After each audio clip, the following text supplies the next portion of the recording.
que seguramente estará afectando nuestro normal desarrollo social hasta el 2021 y pasado el 2021. Así que en este escenario bastante complejo, ¿qué es lo que podemos esperar? Para responder esta consulta está con nosotros Richard Tapia, quien es un consultor político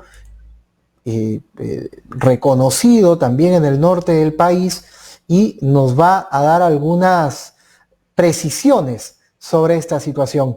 Richard, ¿cómo estás? Buenas noches y bienvenido a Agenda Macronorte. Andrés, buenas noches, gracias por la oportunidad de estar conversando con ustedes.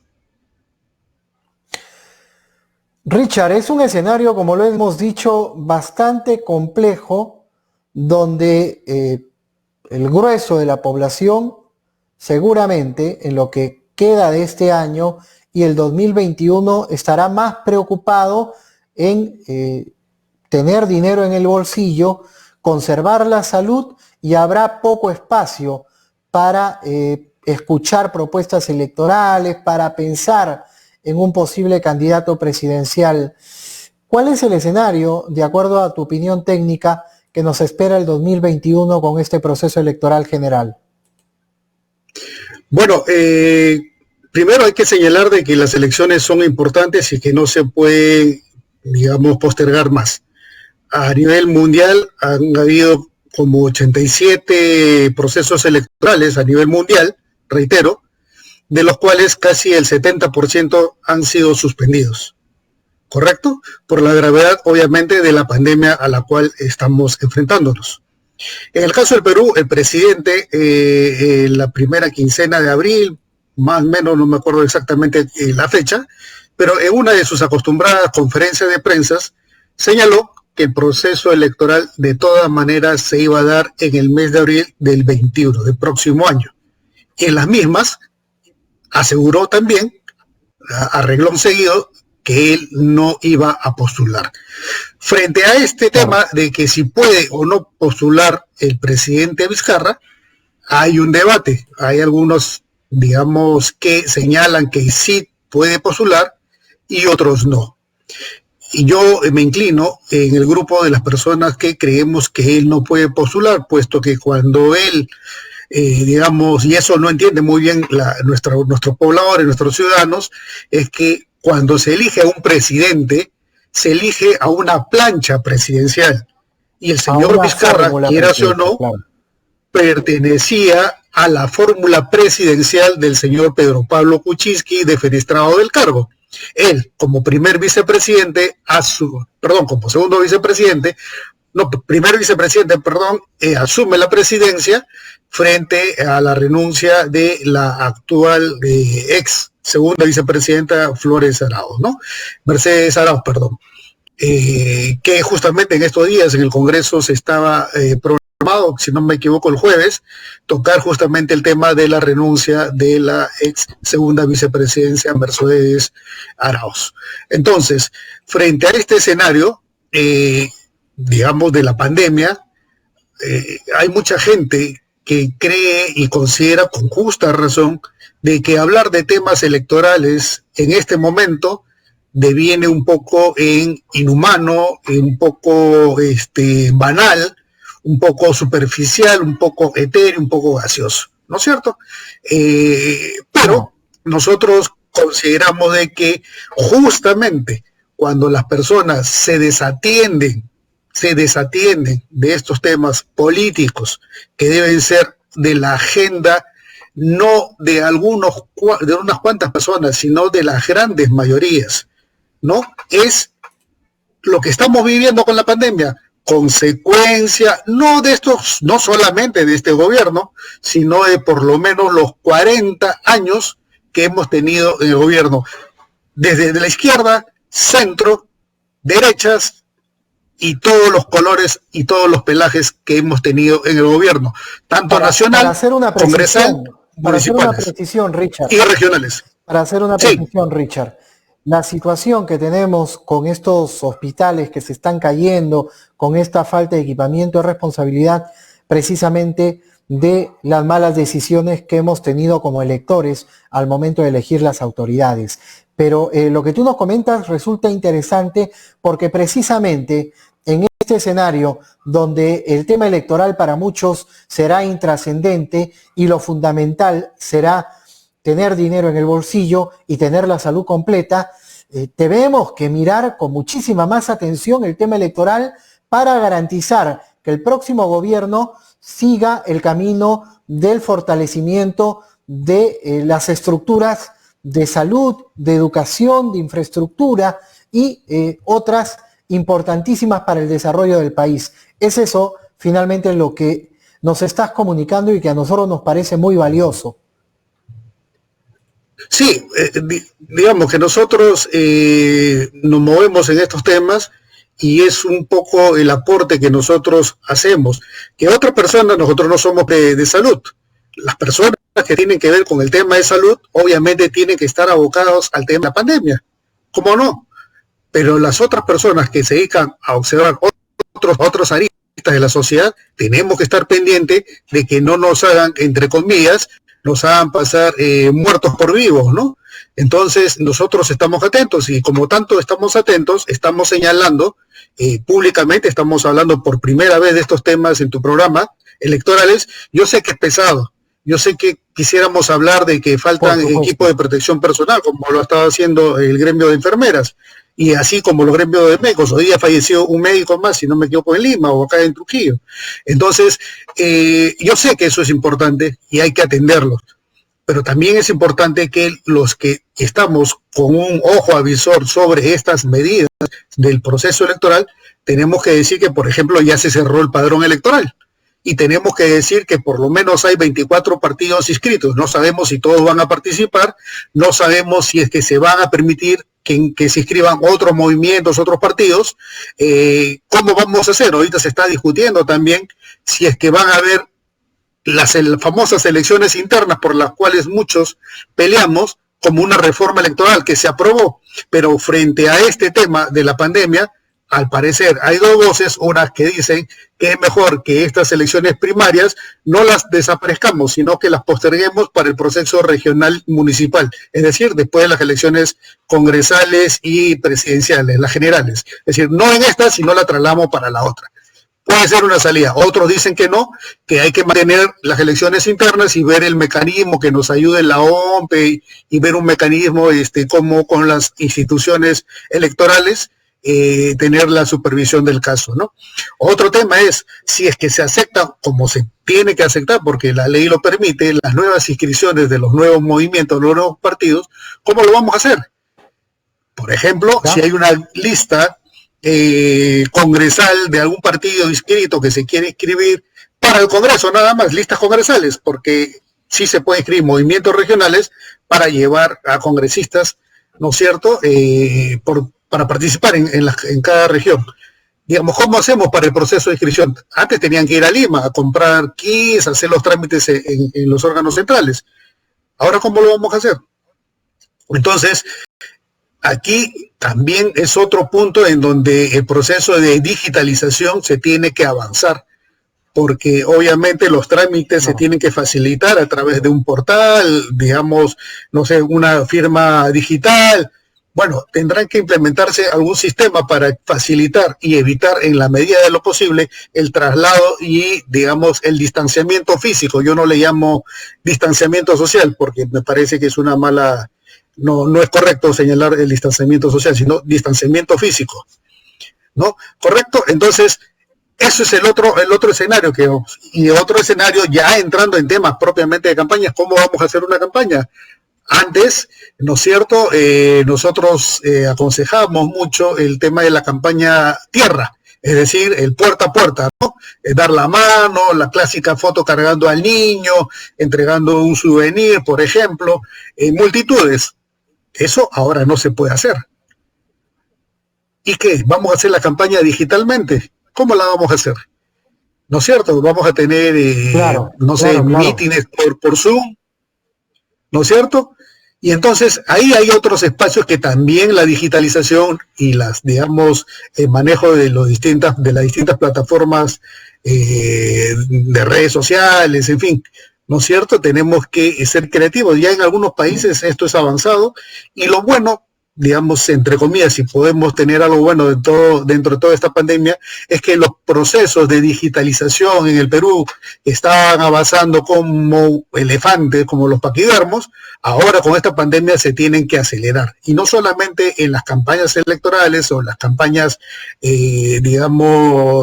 propiamente presidenciales o congresales, sino también en todas las actividades de la vida. ¿Correcto? Estamos hablando de ya no ir a cenar a un restaurante, sino ahora tenemos que tener mecanismos de aplicativos que directamente por la posibilidad de pagar a través de un aplicativo web, ¿no es cierto? Entonces, la sociedad va a avanzar, digamos que de una manera más acelerada, ¿no? Han habido algunas empresas que ya han estado iniciándose en estos temas y obviamente han podido acusar el golpe y obviamente avanzar un poco más rápido que otras que recién han querido, o mejor dicho, van a iniciar su ingreso en el mundo digital, ¿no? Pero entonces, un poco para ir cerrando el círculo, lo que yo te estaba comentando, lo que queda claro es dos cosas. Candidato, ¿qué me vas a proponer? ¿Me vas a seguir manteniendo en la mecedora? ¿O vamos a ir de frente a hablar de las grandes reformas estructurales que han estado postergados por más de 30, 40 años en el país? Por ejemplo, ¿vamos a seguir aprobando presupuestos para el sector salud al ritmo del 2% del PBI del país? ¿Cómo vamos a hacer con educación? ¿Cómo va a hacer el Estado con su proceso de digitalización? ¿Cómo vamos a resolver, entre otras cosas, ¿no? Fundamentalmente educación y salud, que hemos visto ahora cómo se ha desnudado en 30 años? Nos decían que éramos un ejemplo de la economía en Latinoamérica, éramos los Pumas, ya no éramos tigres, ¿no? No éramos los tigres asiáticos, éramos los Pumas. Éramos una experiencia excelente, no sé cuántos meses o cuántos años de crecimiento continuo. ¿Para qué? ¿Para qué? ¿Y por qué no se invirtió en salud? Tenemos un hospital en Pacasmayo, como un elefante blanco. ¿Y para qué? Claro, qué bonito construir, porque ahí está, digamos, ¿no? Como hemos visto, Odebrecht y otros, no sé si se han metido en estos temas de construcción, por lo menos aquí en la región, pero hemos visto que lo más bonito que hacen las autoridades es construcción, pistas, colegios, hospitales. ¿No es cierto? Porque obviamente ahí está la ganancia. Pero se han preocupado de dotar de recursos humanos para esos hospitales. Lógico. Bueno, pero como decía la decana de las enfermeras en su momento, ¿se han preocupado del personal? ¿Cuántas personas todavía seguimos manteniendo en el régimen CAS? ¿Cuánta gente está ahí? Por supuesto. ¿No es cierto? ¿Les interesa cubrir sus beneficios a estas personas, a estos profesionales de la salud? Claro. Richard, a ver, si hemos estado permíteme hacerte una consulta. ¿Qué pasó? ¿A dónde se fue? Sí. Permíteme hacerte una consulta, Richard. A ver, de lo que acabas de comentar, precisamente quiero rescatar algunas cosas que me parecen importantísimas de este diálogo. Por ejemplo, esta disminución del contacto físico, de la empatía que se genera a través de la estrategia política del puerta a puerta, del acercarte con un llavero, con un polo, o mantener este contacto físico con el electorado, obligará indirectamente a los candidatos a que su conexión con el electorado sea básicamente sus propuestas. Esta relación con el electorado tendrá que ser básicamente con las propuestas, ¿o no? Con las propuestas, y también hay que señalar lo siguiente, ¿no? Que hemos visto que en los 3 niveles de gobierno en el país, este sistema de gobierno que nos ha estado dirigiendo por 30, 40 años, no nos sirven después de COVID. No nos sirven. Yo no sé cómo el partido X se podrá presentar o presentar a sus candidatos y decirnos que son la solución para el futuro del país, si cuando estuvieron en el poder, cuando estuvieron en el Congreso, cuando estuvieron los gobiernos regionales, no hicieron absolutamente nada, porque ahí estamos viendo las consecuencias, estamos viendo ahorita las realidades. ¿Cómo le puedes creer tú a una persona que ha estado en el gobierno 30 o 40 años en cualquier nivel de gobierno y que ahora venga a decirte que son la solución? ¿Tú le creerías? Yo creo que los ciudadanos han ido madurando. Por lo pronto, no creo, como esto es inmediato y como la realidad la estamos viendo en Loreto, la estamos viendo en Lambayeque, estamos viéndolo en Piura, por decir algunas regiones, ¿con qué cara podríamos ir a pedir un voto de confianza de todos estos partidos, de todos estos líderes políticos que han estado gobernando en el Perú? En Lambayeque, 8 años ha estado un señor como presidente o gobernador regional, ahora es congresista. Claro. Y nos habla ahora de recetas de cómo estaba y qué hizo él en 8 años en el sector salud, allá en su región. No. Entonces, ahora, es una manera y es una forma de sincerar las cosas, ¿no? Claro, perfecto, pero para seguir la línea de lo que acabas de comentar, Richard, básicamente quería consultarte, a ver, partidos como Alianza para el Progreso, que han sido gobierno en diferentes regiones, en diferentes municipios, y hay que recordar que los hospitales del MINSA están gestionados en las regiones directamente por el gobierno regional de la Libertad y por cada una de las regiones, los hospitales del MINSA. Ahora, teniendo en cuenta esa línea, Alianza para el Progreso ha sido gobierno en diferentes regiones y en diferentes gobiernos locales.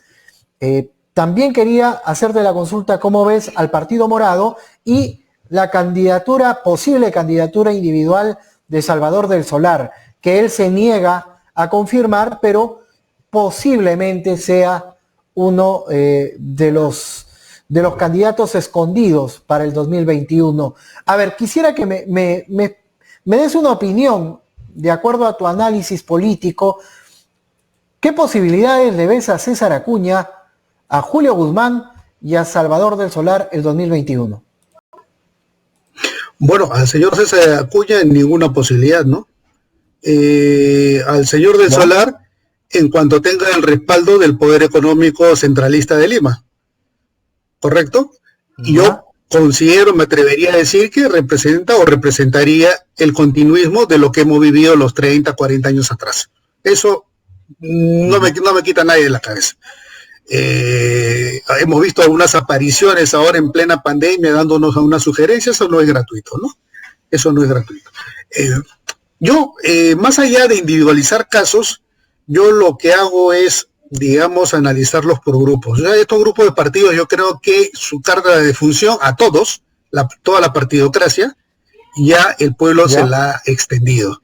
Ahora, esta gente no va a querer soltar, mejor dicho, el poder de la noche a la mañana. Entonces, lo que yo estoy avisorando es que es una gran oportunidad para que emerjan nuevos liderazgos, de repente nuevos movimientos, nuevos partidos, porque como te digo, los que ya hemos visto son los que han estado de una u otra manera gobernando en estos 30, 40 años atrás. El señor del Partido Morado, no recuerdo su nombre. Partidos políticos, Richard. Pero ya no hay margen para partidos políticos en estas elecciones. En el 2021 no va a haber margen, pero sí va a haber margen para la inscripción de movimientos regionales, ¿no? Y que pueden llegar al Congreso y desde aparezca un liderazgo, pero uno revisa la agenda política del país y lamentablemente no hay un liderazgo que pueda convencer, ¿no? O de repente... Claro, es que no hay mucho de dónde escoger ahorita en este escenario, en la fotografía de hoy. Pero yo tengo entendido que hay en construcción varios movimientos, varios grupos que por primera vez están, digamos, ingresando a la política. Hay que esperar. De repente por ahí. Esta sería, yo sí lo he comentado con varios amigos de izquierda, esta es la posibilidad ideal para que un movimiento de izquierda con un carácter nacionalista, porque justamente es otra, digamos, arista de lo que nos va a dejar el COVID-2019, ¿no? Se van a acentuar los nacionalismos a nivel, digamos, del país, claro, pero también supuesto, a nivel regionales, ¿no? Por supuesto. Porque, por ejemplo, la gente ahorita ya está moviendo, ¿no? Hay que cerrar la frontera con Lambayeque para que no vengan por acá los amigos lambayecanos corriéndose del virus, ¿no es cierto? También pasó hace unas semanas atrás que hay que cerrar la frontera con Tumbes porque los de Guayaquil se están viniendo para acá. Entonces, eso de una u otra manera se va a acrecentar ese nacionalismo radical. Ojalá que no. Pero, por ejemplo, esta era una oportunidad de 1000 para los movimientos de izquierda en el país. Pero estamos viendo que sus líderes no pueden llegar a acuerdos juntos. Entonces, como siempre, están partidos. Pero eso no quiere decir que alguien que pueda agrupar, en su momento fue el finado Alfonso Barrantes, que pudo aglutinar en su persona a varios movimientos de izquierda, pero digamos que esa es una posibilidad, ¿no? Porque finalmente, en teoría, han estado ellos fuera del gobierno por estos casi 30 años, ¿no?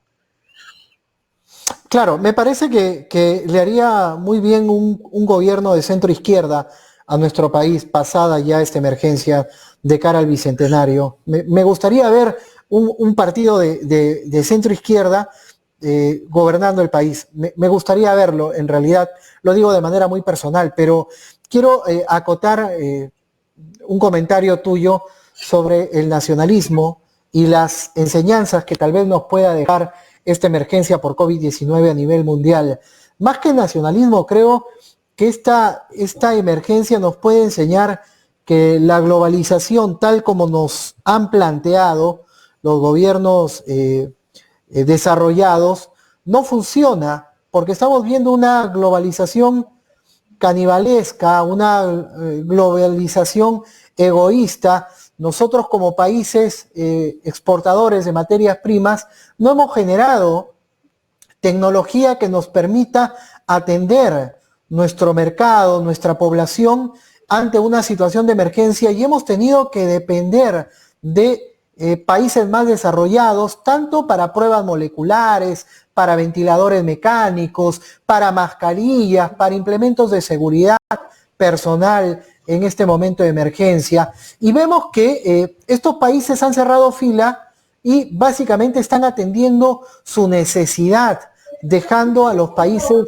menos desarrollados a la deriva, como está pasando con nuestro país. No tenemos pruebas moleculares, no tenemos equipamiento de protección personal, no tenemos ventiladores mecánicos y otras tecnologías que a partir, esperemos que así sea, de esta emergencia por COVID-19 nos enseña a mirar que el desarrollo de nuestro país pasa por creer que la globalización no lo es todo, que este tipo de globalización nos hace depender en emergencias de países que no nos van a extender la mano, y que es necesario que el Perú, que nuestro país, empiece a invertir de manera desesperada y urgente en nuestra innovación tecnológica. Nosotros, como país, debemos depender de nosotros mismos. Creo que esa es la gran enseñanza, finalmente, Richard, que debe dejarnos esta emergencia por COVID-19. Creo que el resto podríamos conversarlo, pero lo definitivo es que esta globalización no ha servido para nada para enfrentar el COVID-19. No sé qué opinión tú respecto a esto. Bueno, yo no sería tan drástico con el tema de la globalización, porque finalmente los fenómenos son llevados por los seres humanos, ¿correcto? Porque a mí me parece fantástico que yo, por ejemplo, estando en mi casa, en mi oficina, pueda pedir un libro que no lo puedo tener en las bibliotecas aquí en el Perú, o no me pueda mover físicamente a una biblioteca, y digamos que un previo pago en línea me lo traen en 10 o 15 días, de repente cuando recién salió. Qué genial. ¿No es cierto? Esa es una ventaja de la globalización. Claro. Así como esa, hay otras. Yo no sería tan drástico en ese sentido. Lo que sí yo hago el reparo es que los movimientos, obviamente la globalización va a estar golpeada, va a estar señalada, y se ha demostrado frágil en esto, porque su esencia es egoísta. ¿Correcto? El proceso de la globalización, en su esencia, es egoísta. Es decir, tú puedes, tú lo haces. Si no lo puedes, no estás invitado a la fiesta. Entonces, justamente ese carácter egoísta de la globalización es la que se ha visto desnudado. Ahora bien, la globalización no tiene la culpa de que nuestros gobernantes no hayan planificado el desarrollo del país y solamente se hayan concentrado en vender piedras, ¿no es cierto?, por decir algo a los mineros y vivir de esa bonanza. Correcto. Y eso hay que ¿No pedirle a los Pero próximos candidatos. Solamente en las universidades nacionales, hagamos este ejercicio, preguntémonos, las universidades nacionales en donde tienen, digamos, alguna explotación minera y que reciben regalías de la minería, no en todas las universidades nacionales, pero en las regiones en donde las universidades nacionales reciben una partida del canon minero justamente para investigación, para equipamiento en laboratorios. Quisiera yo saber, en estos últimos, ya ponle 15 años de explotación minera, del auge de la explotación minera en nuestro país. Dime solamente una universidad que haya producido o haya construido un laboratorio que ahora en estas circunstancias nos esté sirviendo de algo. ¿En dónde están? Claro, no, ¿Dónde está esa inversión? no hay producción científica. ¿A dónde se fue a parar? ¿A planilla? ¿No es cierto? Entonces, eso no es problema de la globalización, es problema de nuestros gobernantes, nuestros líderes que no han sabido planificar el desarrollo del país. Y ahora, claro, cuando todo está destruido, te dicen hay que construir la casa, ¿no? Richard, te agradezco mucho esta comunicación. Y bueno, no quisiera culminar esta entrevista no sin antes mencionar que este jueves hay un seminario que me parece muy, muy interesante y al cual están invitados todos. Explícanos y danos detalles de esta actividad académica que van ustedes a realizar, que es elecciones en tiempos de COVID-19. Exactamente a qué hora es y cómo uno puede participar de ella. Explícanos, Richard. Sí, bueno, el Instituto Peruano de Comunicación Política está organizando este seminario denominado Elecciones en tiempos de COVID-19, ¿no? Vamos a participar Giovanna Peñaflor, que es una conocida consultora, directora de IMACEN, y quien habla Richard Tapia, ¿no? También especialista en temas de comunicación de política, de gobierno. Correcto, eso va a ser el día de mañana jueves 7 de mayo a las 4 de la tarde. Se pueden ingresar al fanpage de IPECOP, pueden buscarlo, googlearlo o en el Facebook, lo ubican, ahí hay un formulario donde lo tienen que llenarlo y horas antes se le va a enviar el día de mañana los accesos para que puedan verlo en la plataforma Zoom, ¿no es cierto? Por la capacidad es limitada, es para 100 personas en el Zoom, pero vamos a retransmitirlo también vía la página de la fanpage de IPECOP a través del Facebook Live, ¿no es cierto? Así que los que no pueden entrar en Zoom también los pueden seguir a través del Facebook Live.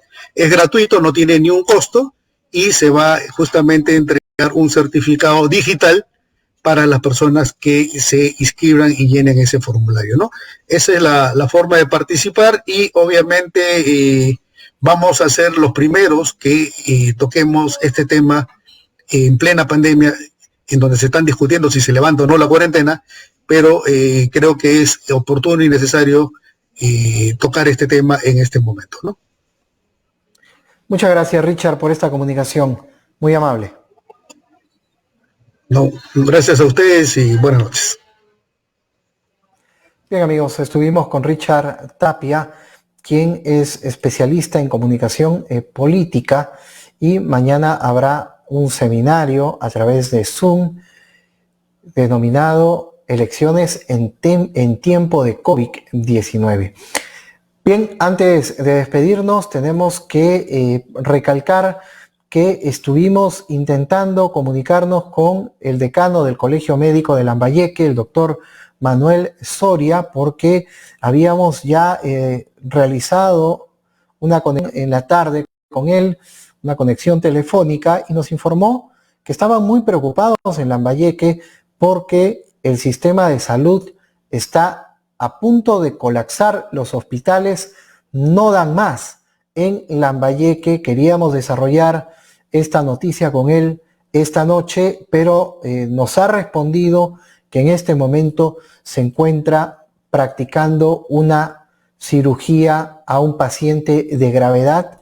Es por eso que no ha podido respondernos. Antes de irnos también queremos detallar esta denuncia periodística que hemos realizado el día de hoy en nuestra plataforma de internet www.macronorte.p, donde damos cuenta que un proveedor, el proveedor favorito de la tercera macrorregión policial La Libertad, Ancash, se vio obligado en formar un consorcio para ganar su cuarto contrato con esta institución policial que dirige el general Lucas Núñez. La empresa KIC Trident Group SAC tuvo que consorciarse para poder brindar el servicio de fumigación de dependencias policiales en la región de Ancash. ¿Por qué tuvo que consorciarse esta empresa que ha ganado con su cuarto contrato en total por más de 700,000 soles con la gestión del general Lucas Núñez? Simplemente se tuvo que consorciar porque esta empresa no tiene autorización del MINSA para fumigar y no tiene experiencia en este tipo de labores. Por eso es que se tuvo que consorciar con la empresa fumigadora MSM EIRL, especializada en este tipo de servicios. Así que Macronorte ha comprobado que esta empresa no cuenta con autorización del MINSA para realizar labores de fumigación y es la primera vez que brinda este servicio en su largo historial de contrataciones exclusivas con la PNP. Y bueno, esto demuestra por qué tuvo que consorciarse la empresa favorita del general Lucas Núñez Córdoba. Algo más que acotar de esta empresa. Pertenece a Elena Puente Oliver, gerente de esta empresa domiciliada en el Callao. Nosotros intentamos comunicarnos con ella, no nos contestó, pero también nos comunicamos con el gerente de la empresa fumigadora MSM EIRL, Martín Idiaquez, quien sostuvo que ellos sí cuentan con autorización del MINSA, y consultamos, ¿no?, ¿cuál era la labor en este consorcio de KIC Trident Group SAC? Bueno, nos informó el señor Martín Idiaquez que la gerente de esta empresa era la encargada de hacer todos los papeles. Ella fue la que hizo el expediente para licitar y todos los contactos con la Policía Nacional. Hay que recordar que esta empresa, KIC Trident Group SAC, a quien pedimos que el Ministerio Público, la Contraloría General de la República, le anoten la placa, esta empresa ha vendido a la Policía Nacional guantes, mascarillas, lejía, jabón, alcohol, ¿no? Hay que recordar también que está involucrada en la devolución de mascarillas reutilizables, esta empresa, por la macrorregión policial de Ancash, porque según el análisis al que fue sometido, estas mascarillas en la Dirección Regional de Salud de Ancash no brindaban las medidas de seguridad necesarias para que el personal policial pueda brindar su labor de patrullaje. Estas mascarillas, aproximadamente 4.140 de estas mascarillas fueron devueltas a la región policial de La Libertad, y aquí en La Libertad sí se repartió al personal policial. Al ser consultado por esto, el gerente Lucas Núñez aseguró que aquí la Gerencia Regional de Salud emitió un pronunciamiento distinto al de la Direza de Ancash. Aquí sí se le dio el visto bueno para ser usado por la Policía Nacional. Es preciso resaltar además, amigos, que este proveedor es un proveedor todoterreno que ha sido contratado por la PNP desde el 2014 para múltiples servicios y ha vendido una variedad inimaginable de productos, pasando desde artefactos hasta equipos médicos. Por ejemplo, ha sido proveedor de mobiliario asistencial para un hospital de la policía, ha vendido bloqueador solar, hornos, microondas, televisores, equipos médicos, mascarillas, guantes, y también alquiló vehículos para el traslado del personal policial. Además, ha brindado servicios de mantenimiento a comisarías y otros trabajos en el rubro de la construcción, siempre ligada a esta empresa a la Policía Nacional del Perú. Con esta información, amigos, llegamos a la parte final de este programa. Nosotros nos reencontramos, como siempre, mañana a partir de las 8 de la noche, pero también nos pueden acompañar de lunes a viernes desde las 2 de la tarde en Radio Estéreo Diplomat 92.1 FM, solo para la región La Libertad. Gracias, amigos, por habernos acompañado.